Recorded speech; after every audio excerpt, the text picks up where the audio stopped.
చలి పెరిగింది కదా, మన హైదరాబాద్లో ఎక్కువ చలి లేదు కానీ ఊర్లలోనైతే ఉన్నదో అన్నట్టు ఇప్పుడు నేను ఏం ముచ్చట చెప్తాను ఎరికేనా? చలి ముచ్చట అనుకునేరు, కాదు కాదు పులి ముచ్చట. యావంటే నిజంగా పులి ముచ్చట నేను. ఈ నడుమ పులులు కూడా పిల్లులు కుక్కలు ఉడతలు తిరిగినట్టు ఊర్ల పుట్టి రోడ్ల పుట్ట తిరుగుతున్నాయట కదా. గట్లనే ఒక ఊరికి వచ్చింది ఒక పులి. దాన్ని దూరం నుంచి చూసి ఏం మావులకు వచ్చిందో అరుచుకుందాం.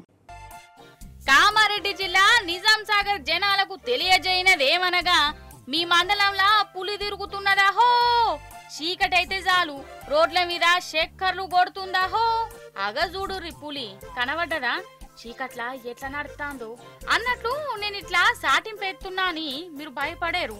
భయపడకుర్రి, ఏం కాదు. కాకపోతే జర తుషారుగా ఉండాలి, ఉపాయంతో ఉండాలి.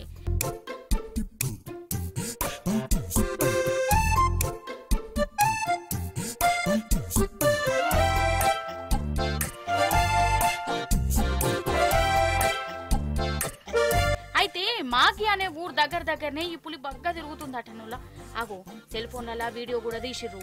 ఇంకా నయ్యం ఇన్స్టాగ్రామ్ లా రీల్ చెయ్యలే. అసలు నన్ను అడిగితే పులి ముంగటికెళ్ళి పోతుంటే కూడా వీడియో తీసిన వాళ్ళ గుండె గట్టిదోళ్ళ. అంతేనా కాదా? ఇక రాత్రిపూట పిల్లి మ్యామంటేనే చల్లటి చెమటలు వస్తాయి. అసొంటిది పులిని దగ్గరికెళ్ళి వీడియో తీసుడంటే చిన్న ముచ్చట్నా? సరే, ఆ ధైర్యవంతుల సంగతి అటెన్కి చెప్పుకున్నాం గాని ఈ పులి చేయబట్టి ఇప్పుడు ఈ మండలములకు నిద్ర లేకుండా అవుతున్నది. అడవి ఆఫీసర్లు ఈ పులి కోసం దేవులాడినట్టు చేస్తానట గాని దొరుకుతలేదట. మరి అది దొరికేదాకా ఇక జాగరమే కావచ్చు ఈ ఊరి జనాలకు. ఏందో ఏమోపో, ఈ నడుమ పులులు బగ్గా తిరుగుతున్నాయోలా. అటు ఆసిఫాబాద్ జిల్లాలనైతే కొన్ని వద్దుల సంధి జలాలకు ఈ పులి భయం పట్టుకున్నది.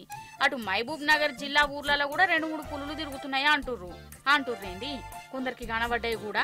మరి ఇవి జంగలే నిడిచిపెట్టి జనాల కాడికి ఎందుకు వస్తాయి? జనాల మీద కోపంతోనో పాయరంతోనో కాదు, వాటికి ఉండేదందుకు జాగలేక ఊర్ల పొంట పడుతున్నాయట. మరి ఈడ తప్పేవాళ్ళదో మీరే చెప్పాలి మరి.